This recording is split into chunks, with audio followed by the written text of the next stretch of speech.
today, for our episode 3 of our monthly GSS Jamaica Industry Hour podcast, we will be sharing tips and techniques that will help you succeed in the global services sector.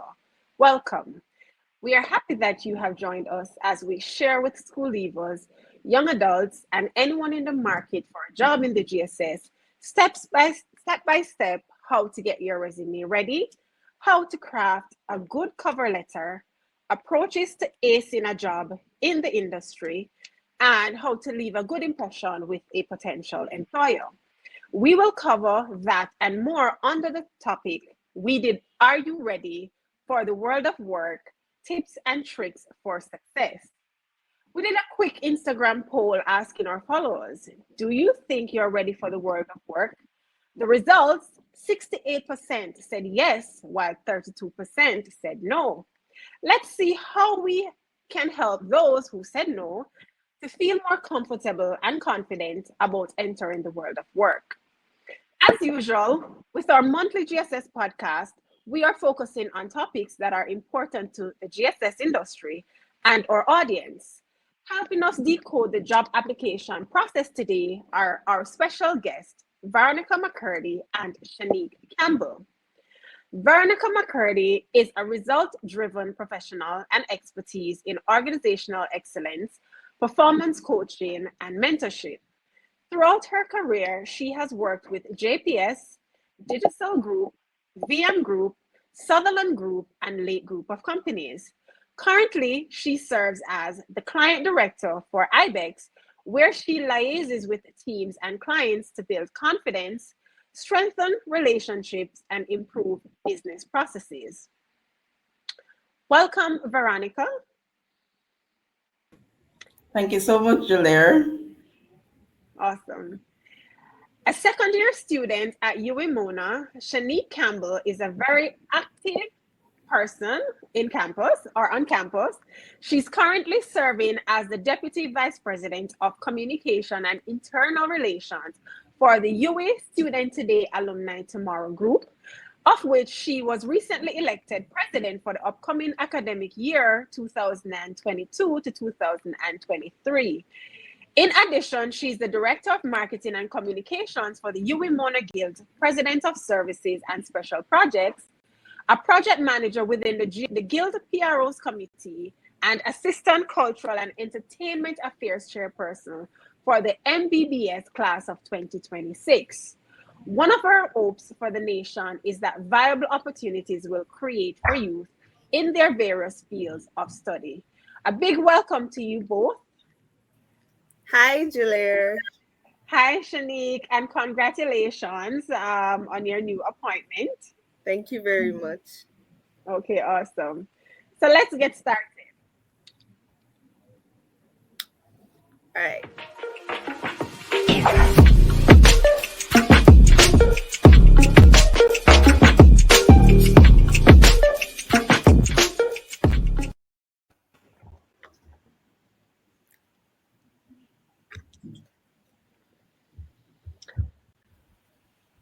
When we speak of the GSS industry and the job opportunities that exist in the sector, it is key that we're aware that ranges from entry-level positions straight up to senior management level roles.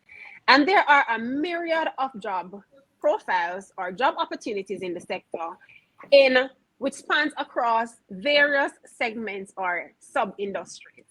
So for instance, for basic entry-level opportunities, there are opportunities in customer service, in sales, in tech support, data collections, and other areas.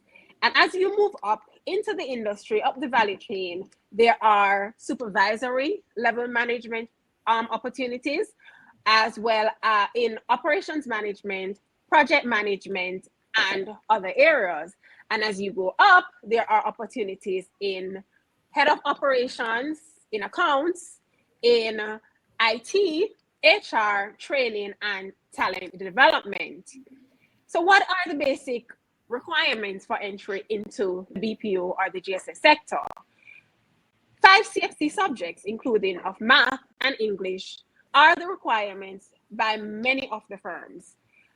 some firms may reduce that basic others. There are requirements regarding tertiary graduate's degree. So they might require degree in business administration, with a specialty in accounts for somebody with an interest in a junior account management role. And for somebody with an interest in an HR support role, there may be that same requirement of a bachelor's in business administration with a focus on HR.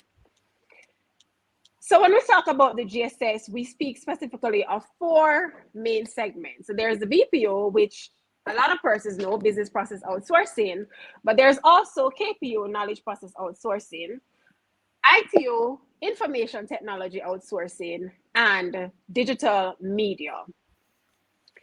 And when we talk about career pathways in those segments, as I mentioned earlier, for a BPO, we may have, a customer service agent. And as that person moves up, they can move into roles such as operation support. They can make lateral move into training and talent development, or they can continue into operations, being head of operations or account managers thereabouts. When we talk about KPO, we speak of roles such as digital and data analytics, accounting, risk management. ITO, we look at cybersecurity, security analyst, and trainee security officer.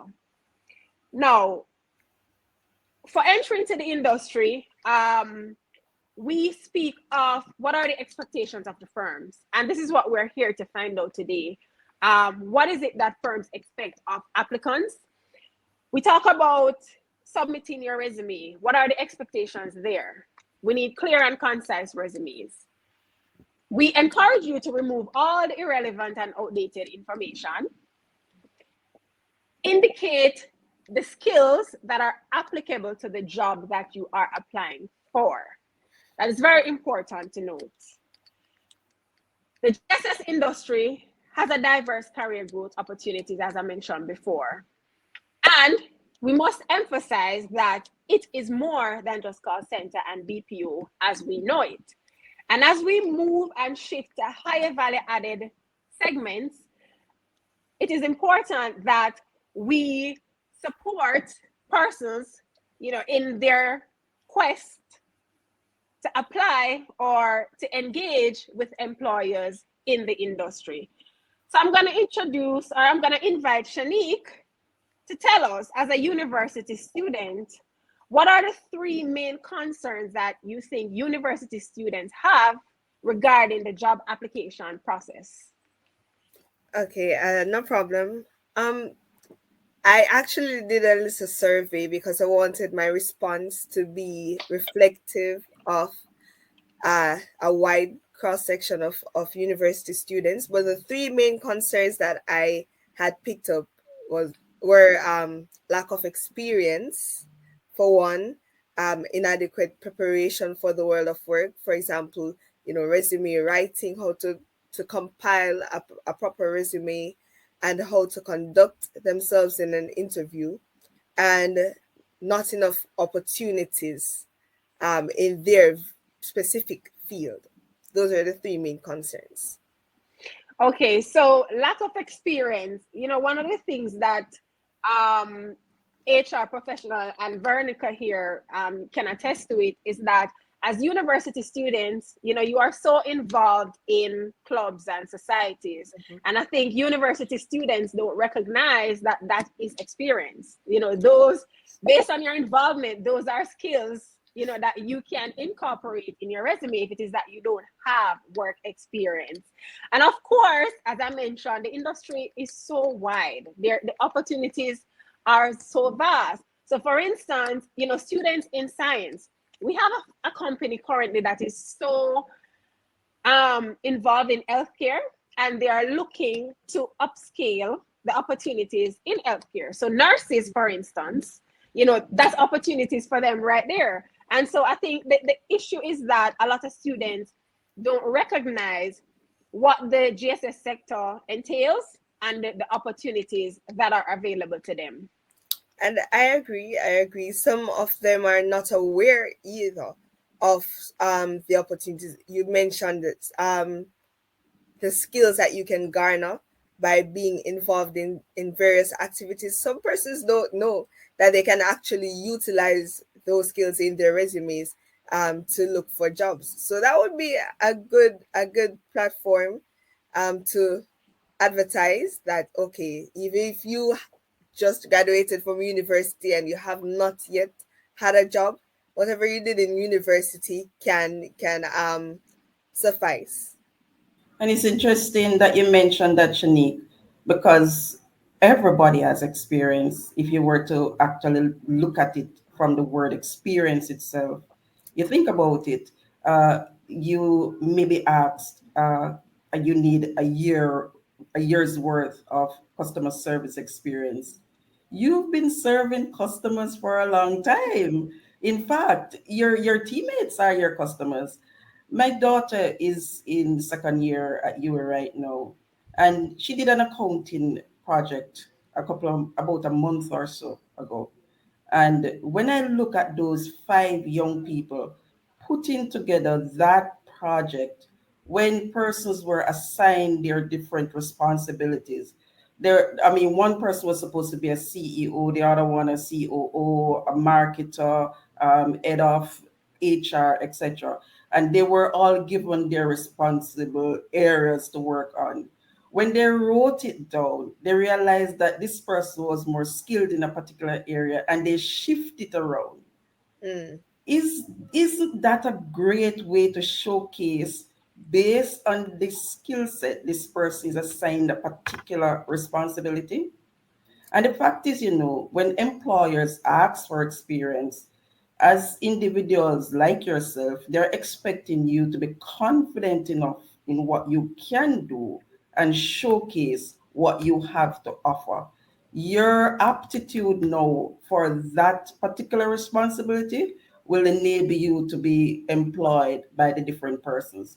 When you opt out because you're saying that I don't have enough experience, it goes to show that you're probably not the right fit for the organization. So it's good when you can look at where you are, look at where you want to go, and look at what you have done in the past in your interaction. You were part of your Rotaract club. You spent time interacting with the different persons. You had your meetings. So many things. Persons, I mean, they've gotten their experience in and not being able to showcase these because they're looking at formal experience is something for you to think about. And I'll give you another example. And at a former place of work, there was a young man that he came for his what they call the internship, that work experience that you do in your final year, and he mm-hmm. spent about a month and a half. After he left, he would come to the office every single evening and he would ask, is there anything else that you have there that you want me to look at for you? I mean, this is free services offering. And he did that almost every single day for about 2 months. We had an opening for a temporary position. You know who we called though? That young man. And right now, his career is progressing in that organization. Well, I mean, Veronica, I can actually add to that because as a university student doing IR, I myself was sent to do internship. And funny enough, I was sent to JAMPRO. And as an intern, it was supposed to do 4 weeks internship, which led to the entire summer. And of course, after completing my degree, that's where I got my first job. Right. So there is no such thing as the excuse as lack of experience. Use what you have and use your strength as well. When we get to the interviewing, we'll talk some more on it, but we want to make sure that you're using your strength to your advantage. So, Veronica, I'm going to ask you to respond to one of the challenge that Shanique mentioned with regards to how to structure the resume, what to put on it. So, tell us, what do you consider a winning resume? Number of pages, there's a debate whether or not you put your photo on, So tell us. The debate about the photo is dependent on the industry that you're going in. So you don't want to take up a lot of space by perhaps adding a photograph of yourself unless it's a relevant in certain industry. The idea is for you to showcase what you can do. So you normally start with what you can do for the organization. So even though you're coming out of university, you don't want to start at the point of just what you've achieved in terms of your bachelor's degree or whatever it is. You want to start where you can assist the organization. So your experience, I've spent 4 years in the university, studying the areas of accounting and marketing, and I was able to conceptualize a project from start to begin to end. And I was my team and I, we got the highest mark in that particular area. If it is that you don't have the work experience, but you have that academic work experience in quotation mark, you showcase that first. I will want to bring that over to your organization and help in streamlining this particular area that you're applying for. And then you showcase the area that you are applying for. Persons normally talk about this 1 page, 2 page as it relates to the size of your resume. The size of your resume is dependent on what you want to tell the person that you what you want to impress with that person. So take for example whatever experience you have, whether you were in whatever clubs you were in school, what you want to showcase about you. If that doesn't fit onto a page, it can go over to the second page.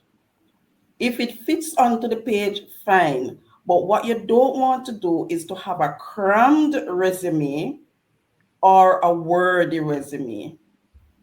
So you don't want it to be wordy. Wordy, so it is about 3 to 4 pages, like when you're writing those CSEC examination in English and you have to do all of that storytelling. Your resume is not an autobiography. Your resume is a marketing tool. And so you're using it. So you put enough information to get the attention of your prospective employer, but you're not going to put too much information that you lose them. So you wouldn't have a paragraph, you will have a bullet pointers beneath the areas that you want to sell about yourself. And then so no full paragraphs. So if it takes you over onto the next page, that's perfectly fine. If it can fit into 1 page, let it be that the story chronologically told will impress the prospective employer. So you start. Some persons would want to give their objective. That is up to you, but because it's how you sell yourself. I'm aspiring accountant, and you want to make sure that at the end in the next 5 years I want to be serving my organization in a particular way. Or you don't want to have that, but you want to start with your where you are in terms of your experience that you've had, how you have led your teams in school. And this is me telling you now, Shanique, and you you actually you're showing it right now with the areas that you are a part of, which is quite good. So you're able now to be selling all of those groups that you're in, those responsibilities that you've had, those will form part of your experience. And then you're going to go on to show your academic results because you want to show that you're trainable. That's what those 4 years or 3 or 4 or 5 years in university is actually you showing that I can stick to this thing to a finish and I can do well at the end of it. So your stick to itiveness comes out through the years of study. And then you want to put the organizations that you've been involved in. And and so you sell. So if all of this can be fitted onto 1 page, that's fine. But if it needs to be given in 2 pages, let it be the 2 page. But at your level, it would not be wise to go into a 3 page though. Ah, I see.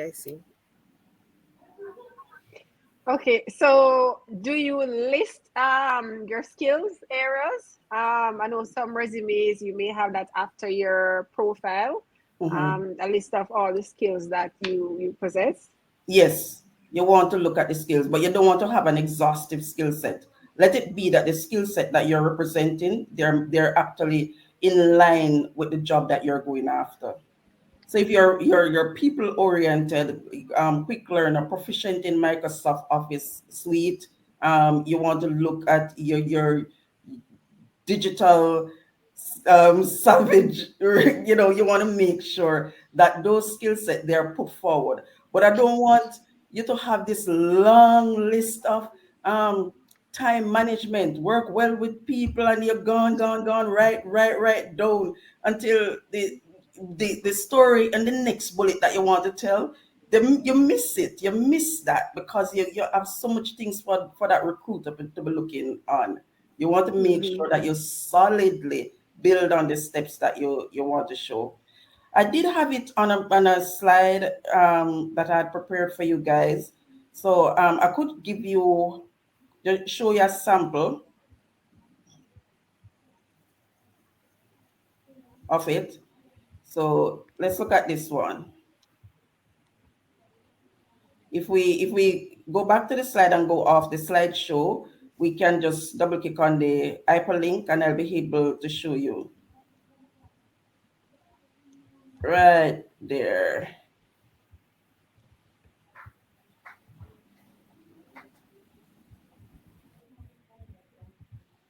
So I'm hoping that you are able to see it.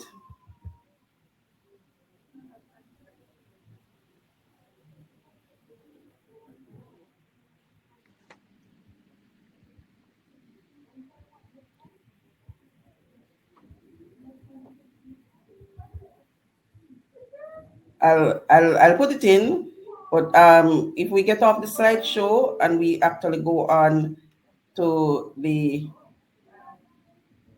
off the slideshow mode, and we will be able to look at it. So we just need to.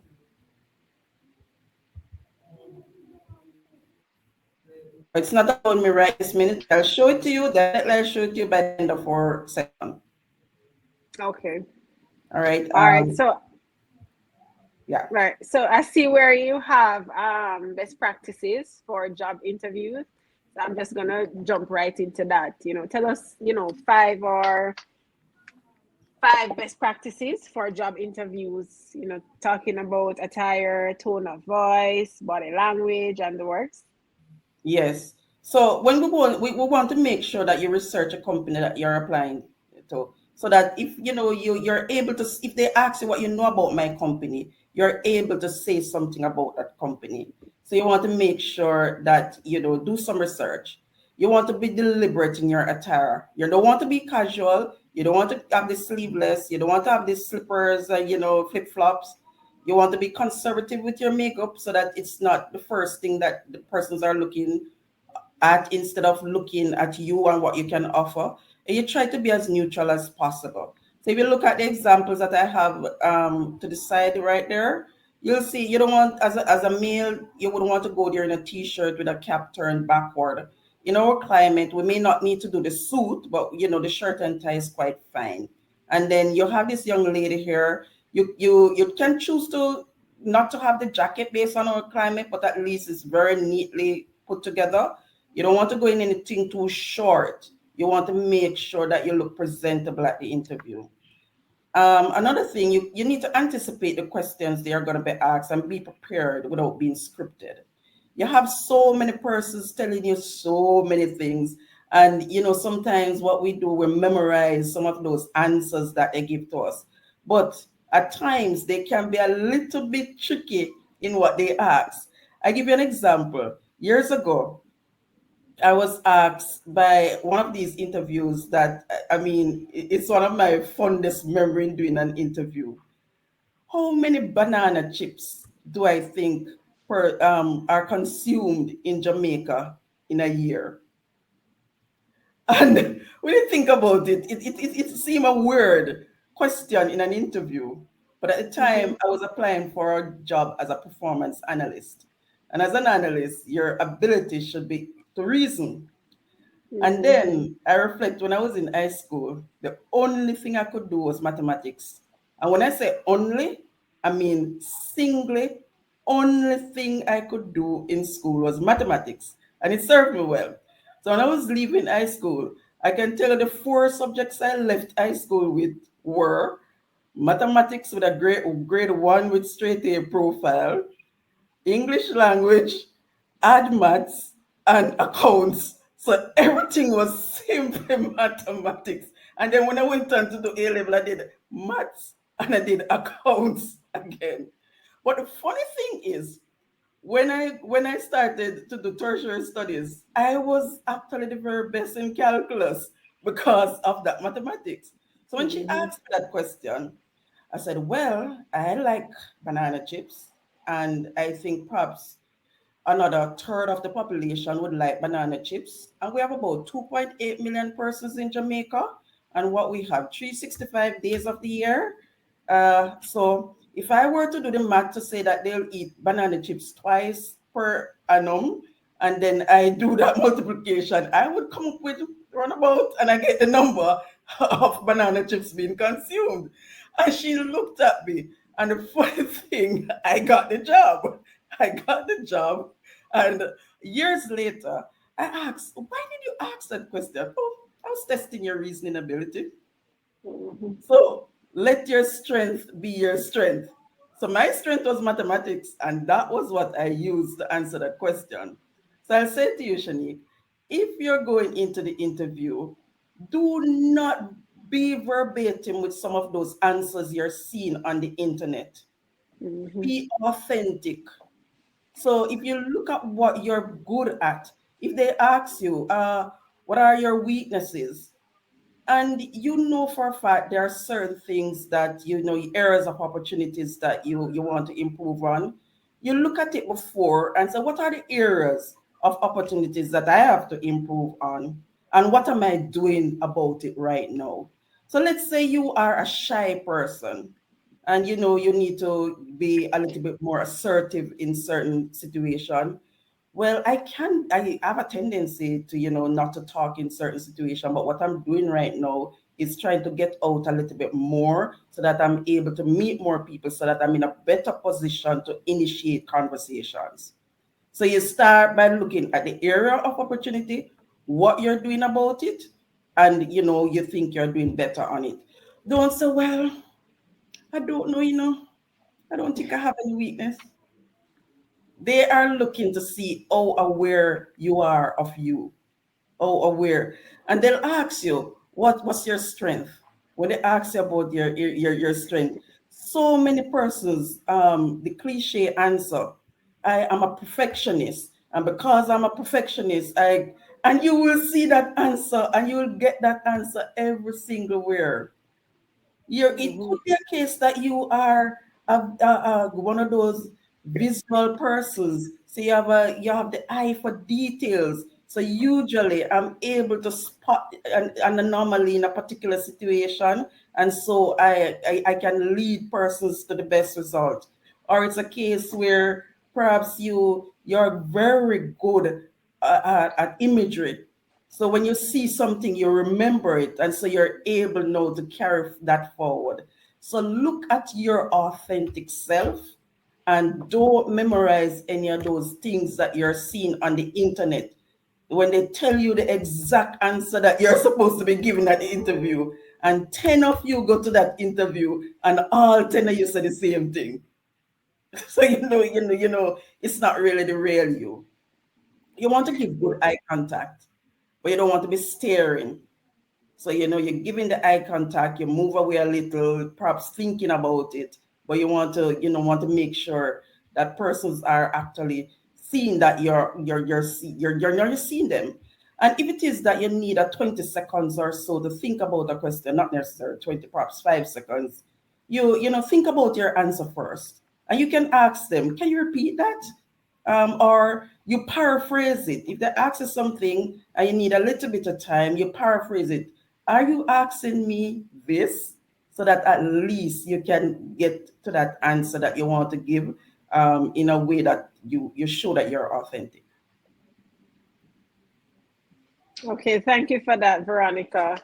I mean, when you talk about strength and weakness, I think for a lot of persons, they don't want to identify a weakness because they think it's going to be used against them. And so, in that interview, the first response is, "Oh, I don't have any," or "I can't think of any." But you, as you so rightly say, you need to state what your weakness is and what you're doing, in terms of working on it. Mhm. That would add more value in that interview. So thank you so much for those best practices. What I'm gonna ask now of you both is to do a mock or a demo of an actual interview. Just so that person. So the specialist Veronica, you will be the interviewer, and of course, Shanique, you are being interviewed for a job. So what job it is that you want to be interviewed for today? Wow, I didn't actually think of it, but it would have to be something entry level, of course, coming out of Definitely, university. definitely. So anything along the lines of media production would be good Okay, right now. Okay. okay. So there you go. So Veronica and Shanique, over to you both. Okay. Hi, Shanique. Welcome. Hi, Miss McCurdy. Thank you very much for taking interest in our organization. Where did you see our job? Well, I saw it on social media, Instagram to be exact. I figured it would have been on one of those. The fact that it's in your area, media production. Well, it's nice to have you. Tell me, what do you know about us? Well, I know that your company is the premier company in charge of media production. I know that you have done stuff for the government and for many corporate agencies such as Digital Jamaica and others, of course. And I really want to be a part of this organization to ensure that I am improving on my skills as I work along with your other able professionals. Okay. So now that I know that you have an interest in our organization, tell me a little bit about Shanique. Who is Shanique? Well, I am a second year student. I currently pursue a Bachelor of Arts in Digital Media Production, and I dabble in graphic design, but my main area is photography. Oh, so do you have any of your works that you would want to display? And, let me take a look at it now. Sure, I do have my portfolio. I could always make it available. Okay, okay. Yeah, looking good, looking good. So, about now, what would you say are your areas, your strength, the areas that you feel very proud to display? Well, my strengths, I'm always willing to learn more. I Mhm, do understand that I don't know everything about photography. mhm. So that's one of my strengths, I would say. Okay. Any area that you think you need to brush up on? Any areas of opportunity? Of course, one specific area would be editing, Mhm. post production of my photographs. Okay, so what are you doing about that? I'm currently trying to obtain information from sites, of course, such as YouTube, seeing what I can do to build my capacity. Okay, very good, very good. Those tend to help. I did some of those in my time, and I found them to be quite helpful. Another thing that I've done is to talk with persons in the particular field, and I've seen where we can leverage a skill set, of even tutors. So you can think about it. You can leverage a skill set of your tutor to see, let him know the company that you're probably reaching out to. He probably have ideas that will help you as you go along in terms of how you can be impressive in your first 30 days or so. Thank you very Right. much for that suggestion. You're welcome. Another thing I want to know, how do you see yourself in another 3 to 5 years? Well, in another 3 to 5 years, I'm sure I'll be even better at my skill, I Mhm. do hope to branch out to other areas of media production, not only photography or graphic design, but videography, hopefully. How do you think you'll help us? Of course, by providing my skill set of photography, you Okay. know, yeah. Okay. Okay. All right. Do you have any question for me? And no, I don't. Not at this time. All right. So that's our role play, Julaire. And so let me give you now some observation now, Shanique. You Okay. never go to an interview without any questions prepared. Mhm, mhm. Ever. Ever. At So least two. and if you go and by some chance the interviewer just a talkative like me and everything that you need to know, at that point you will say, you know what, I had in mind to ask you about your company in the areas of how I can leverage some more persons, but I noticed that you mentioned that I can turn to so and so for help. Is there anything else that I can, or you get, so you get back into it just in case your questions were eaten, then you can build on that particular question. And the other thing is, when persons ask you where you want to be in 3 to 5 years, it's really a trick question. They want to test your loyalty to the organization. So, a good strategy is to always look at, areas of opportunities within that organization. So what I usually do is turn it back on them and say, oh, always the growth within the company. Okay. And then based on that, I think I'll be able to grow with you, so that we can build or do bigger and better things within the organization. It's not a case that you're going to tell them that you want their seat as as something like that, but you want to make sure that you are be relevant within the organization. And you'll be surprised to see, how you start having conversation about your interests. They get into the other interests that you just mentioned and so on. So you get into, the other area of the videography that you'll be pursuing. And so, oh, both of you can help each other within the organization. And soon after that, you'll be surprised to see that the session has morphed into a nice conversation that you're having until you forget that you're having interview. You start Mhm. being comfortable. This person starts being comfortable with you, and you end up getting the job on the spot, and without even knowing it, because you get into what you're trying to do is to get to a position of relaxation. It comes with time and it comes with experience, but as you start out, I want you to be not there's a way to show your confidence without being facetious or being upfront in somebody's face.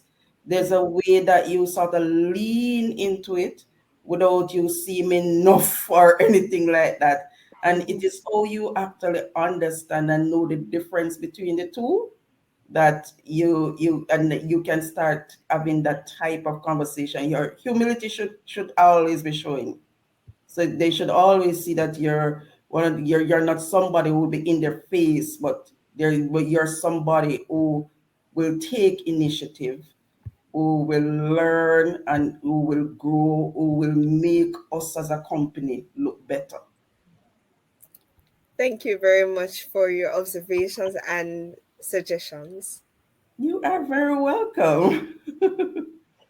Awesome, awesome. So, Veronica, I think Shanique did fairly well. Yes, So, can we say that she has gotten the job? yes. She Okay. asked, she wanted to do some videography with our company, and all of that. So, and the pleasant, always maintain your smile when you're there. Make sure that it's not that you're gonna be in their face Yeah. grinning, but you want to make sure that you're approachable, and that you're somebody that persons want in their organization. In the GSS environment, there are so many different positions available for persons.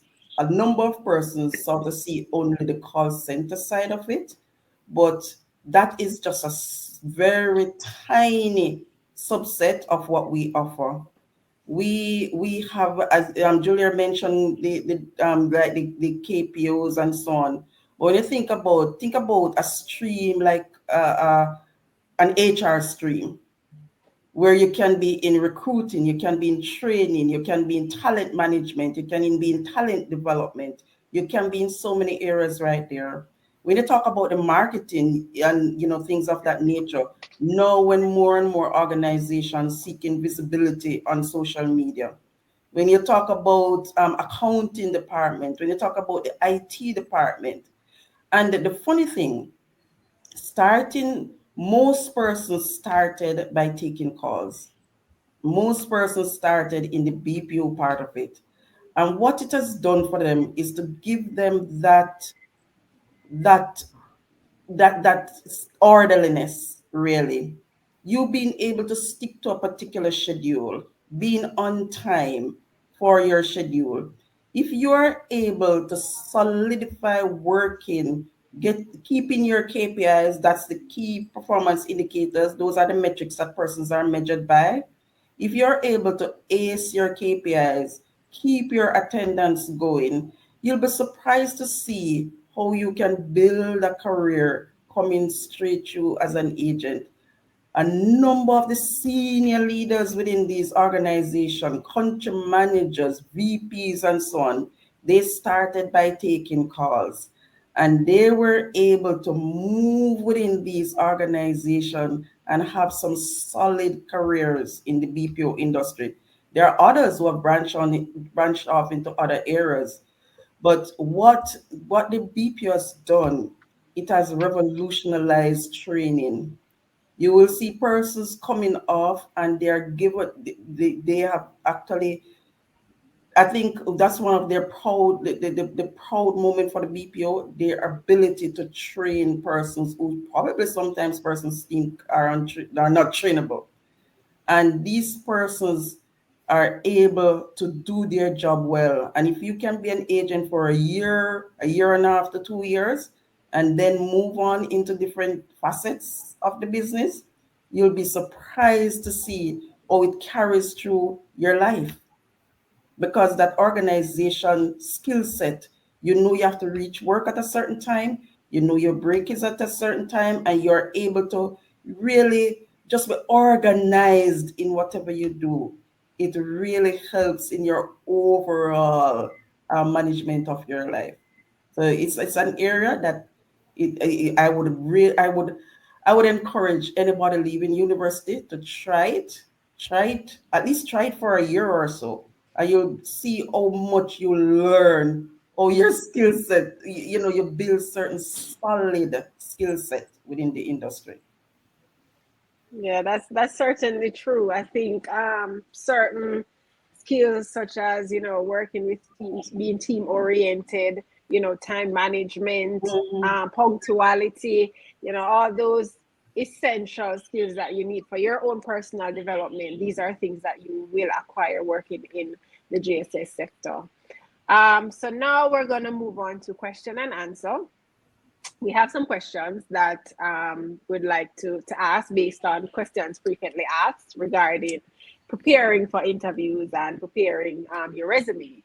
So, Veronica, first question: what are some practical tips for standing out among a sea of candidates with similar qualifications? The thing is, you always think about yourself and what you are able to offer, and not about the other candidate and what that candidate is coming with. So for you to stand out, you are early, you are properly attired, you speak well, you know about the organization, you know about the business, and you are going to sell yourself in what you're going to be doing for the business.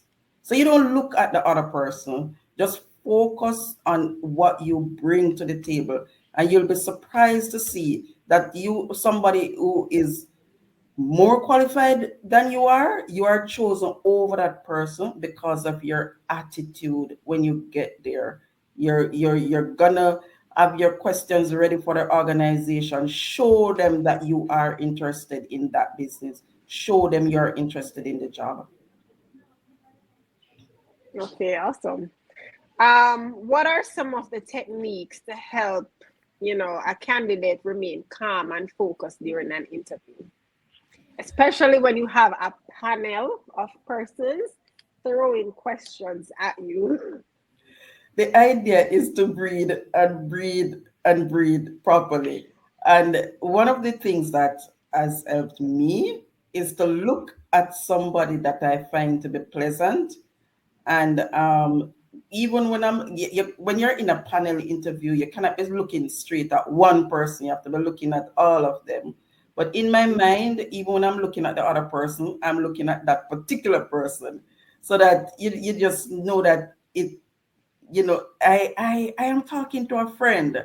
So start thinking about you talking to a friend, and just take deep breath. And if you go into an interview and you need to have like a glass of water to keep you calm, it is okay to just ask for a glass of water.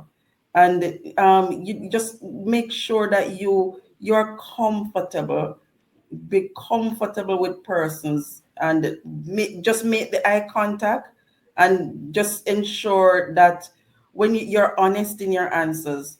One of the things that cause persons to be jittery during interviews is when they plan a script and they forget a word out of the script. And so they miss the word, and you get thrown off, so you can't Mhm. remember the sentence anymore. So even if you may look at interview guides, let it be relevant to you and your situation. So it's not a case that you're talking being scripted, so that if you miss a word, you're thrown off totally. Okay, thanks for that. Um, so the question that, a lot of persons try to shy away from in interviews, the question of salary. So I know companies like to ask, what are your expectations? And you are required to respond, as well as some companies may not ask at a certain level of the interview, but then as a candidate, you might want to ask, what is the salary range for this role? How do you go about that? And after receiving the job, how do you go about negotiating the salary that, you want? Well, there are two ways to do it. Always know the range for the position you're going after. So you can do your research on the industry, so that you have Glassdoor, you have different places that you can go to know the range of salary for a particular position. In Jamaica, there are some published ranges of salaries for different functions. You take a look at it, so that you have an idea what the range is. And if you know that you're not at the top of the stream in terms of experience, you may drop yourself to about three-quarter levels within that range.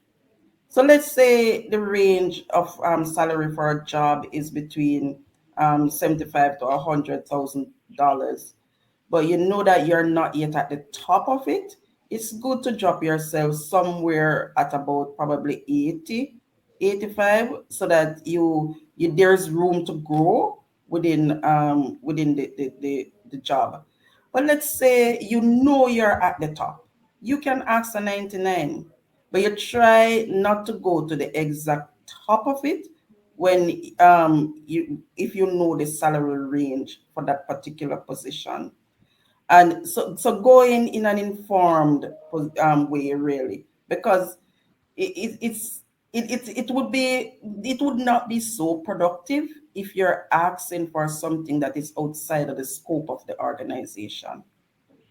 The other way to do it is, usually, if you're given an offer and you think that you think the person can do a little bit better, you can, based on my research, I've seen where this is the range. for salaries within that particular job, do you think you're able to go up by X and let the employer decide? But usually, most companies, they leave you the latitude to be able to say what you're expecting. So if you look at every job form, if you look at most of the application forms, they'll ask you what your salary range is and know where your floor is. So if your floor is a particular amount, you know that it is, you put a little tips above your floor. So you know that you're not going to go below $50,000. You could save 55 to whatever, that's the range. And you try not to put your salary above the range for the position that you know they're paying for that range. Okay, thanks for that. I think one of the challenge for a lot of applicants is that they cannot find that information. So you have a job description, you apply for your job, but there's no information about what that salary is in that advertisement. But as you so rightly mentioned, there are a lot of platforms and directories that you can find that information where you can use like an industry standard as a Right, guide right. to support your response to that question. So thank you Right. very much for that. So thank you guys. The conversation thus far has been very informative. Of course, I just want to recap quickly in terms of resume preparation, some of the things that you must do. Ensure that your resume have proper grammar and punctuation. Ensure that your resume, is tailored to the desired role that you're applying for, as opposed to a general resume that you pull from the internet. Ensure your resume is clear and concise, the length of which is dependent on your level of experience, the level of information that you have that you want to present on that resume. Highlight your achievements, and of course, be honest in doing so, Mhm. because a recruiter and reading your resume, can tell that, oh, this is a copy and paste from the Right. internet, because it don't match with what's going on here. And of course, proofread before you submit your application. So I'm going to invite both of you, starting with Shanique. Is there anything that you'd like to add or like to say at this point?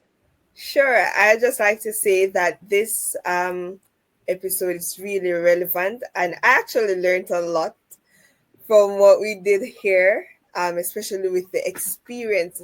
Now I can tell my friends that, okay, we are very involved people, so our experience in our that we have gained in our various positions, they can be used to assist in the job search. So thank you very much for this. Awesome. Veronica? Yes, and I would want to say as well that you can connect with different persons within your industry. So if let's say you're going into social media, you can look to see who the influencers are, and you can do the connections on the LinkedIn or different platforms, so that at least you can see what's the trend out there, so that when you're into the space, you're able to speak the language that they're speaking. So try to build on your connections.